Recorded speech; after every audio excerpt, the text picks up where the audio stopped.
ଝାଡ଼ଖଣ୍ଡର ଚତରା ଜିଲ୍ଲାରୁ ଏକ ହୃଦୟ ବିଦାରକ ଘଟଣା ସାମ୍ନାକୁ ଆସିଛି। ସୋମବାର ବିଳମ୍ବିତ ସନ୍ଧ୍ୟାରେ ରାଞ୍ଚିରୁ ଦିଲ୍ଲୀ ଯାଉଥିବା ଏକ air ambulance Chatra Simaria police station ଅଞ୍ଚଳର କରମାଟାଣ୍ଡର ଘନ ଜଙ୍ଗଲରେ ଦୁର୍ଘଟଣାଗ୍ରସ୍ତ ହୋଇଥିବାର ଖବର ସାରା ଦେଶକୁ ସ୍ତବ୍ଧ କରିଦେଇଛି। ଏହି ମର୍ମନ୍ତୁଦ ଦୁର୍ଘଟଣାରେ ରୋଗୀ, ତାଙ୍କ ପରିବାରର 2 ସଦସ୍ୟ, 2 ପାଇଲଟ, ଜଣେ ଡାକ୍ତର ଏବଂ ଜଣେ ନର୍ସଙ୍କ ସମେତ ସମସ୍ତ 7 ଜଣଙ୍କର ଘଟଣାସ୍ଥଳରେ ମୃତ୍ୟୁ ଘଟିଛି।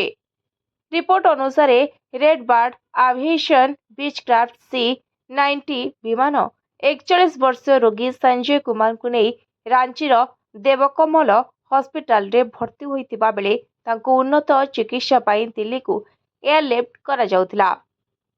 ସଞ୍ଜୟ କୁମାରଙ୍କ ସ୍ୱାସ୍ଥ୍ୟାବସ୍ଥା ଗୁରୁତର ଥିଲା।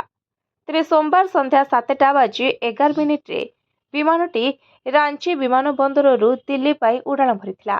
କିନ୍ତୁ ଉଡ଼ାଣ ଆରମ୍ଭ ହେବାର ମାତ୍ର 23 ମିନିଟ୍ ପରେ ଏୟାର ଆମ୍ବୁଲାନ୍ସଟି ଦୁର୍ଘଟଣାଗ୍ରସ୍ତ ହୋଇଥିଲା। ତେବେ ଦୁର୍ଘଟଣା ପୂର୍ବରୁ କୋଲକାତା ATC ସହିତ ଯୋଗାଯୋଗ କରାଯାଇଥିଲା। DGCA ଦ୍ୱାରା ଜାରି ଏକ ସରକାରୀ ବିବୃତ୍ତି ଅନୁଯାୟୀ ବିମାନଟି ଉଡ଼ାଣ ଆରମ୍ଭ କରିବା ପରେ କୋଲକାତା ଏୟାର ଟ୍ରାଫିକ୍ କଣ୍ଟ୍ରୋଲ ସହିତ ଯୋଗାଯୋଗ କରିଥିଲା।